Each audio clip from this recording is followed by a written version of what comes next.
Welcome to the GESDA Summit interview series. And today with us is Funmi Olonisakin, Professor of Leadership, Peace and Conflict at King's College in London. You are also Professor of Security Leadership and Development at the African Leadership Center in the School of Global Affairs at King's.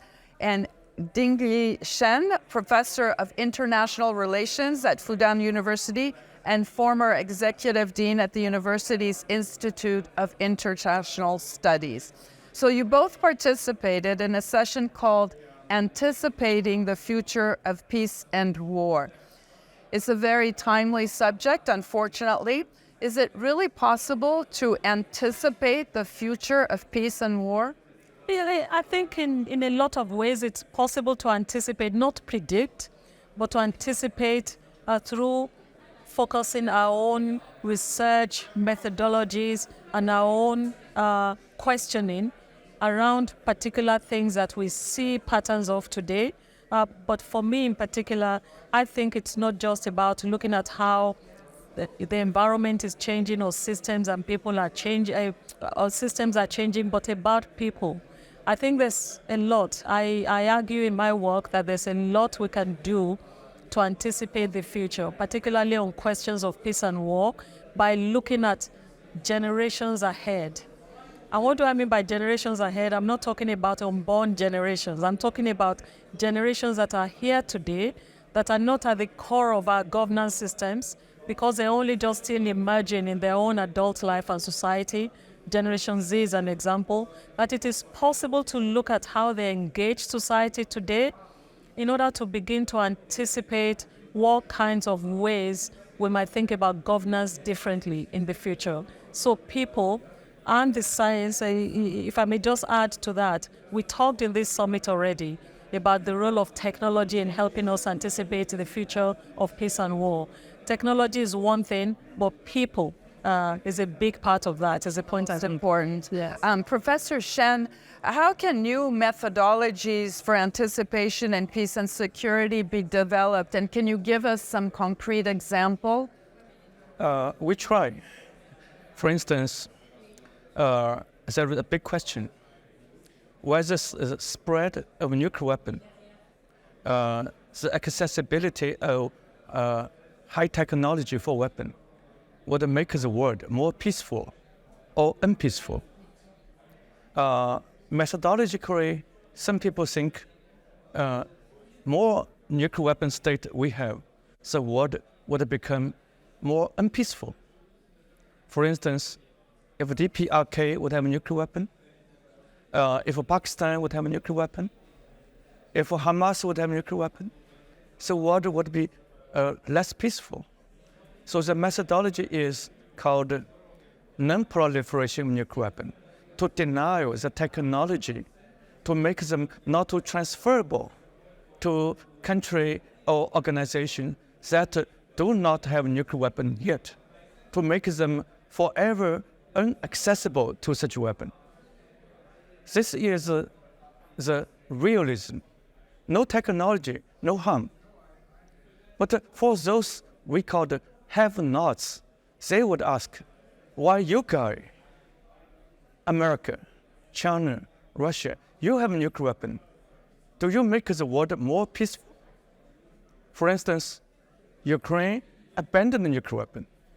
They used to succeed nuclear weapon from the Soviet Union. But the Russian promised never to hurt Ukraine with Russia's nuclear weapon. And Ukraine believed. They cut a paper agreement. They abandoned their own nuclear weapon from the Soviet Union. But now they regret. If they still have a nuclear weapon, Russia would not conduct the so-called military operation on them. It's also a philosophical question. We may get the adverse lesson. They would never abandon their nuclear weapon. So that go contrarily to what we have had as a methodology, non-proliferation. What was your message to the participants in today's sessions? What did you want people to come away with? I especially wanted us to really connect science and technology with people, but for me, people of the future. I also wanted us to really think about this whole phrase of future people. What does that mean? Because I don't mean about young people as we know them today. I'm referring actually, and that's what I was hoping people connected with.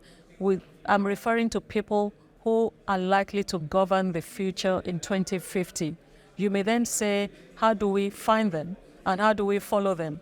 And that actually is why the methodological framework for it, to study longitudinally at a particular chronological moment and do that in perpetuity, every half generation, in order to see how not just attitudes are changing, but people's ways of being, how they problem solve, how they build solidarity around the issues of the day, in order to determine whether we're moving towards peace or war. These are the main things I wanted to engage with. What about you? What was my your message? approach is we should have two denials. One, I support the denial of technology. For technology, a very brutal weapon like a chemical weapon, biological weapon, genetic weapon.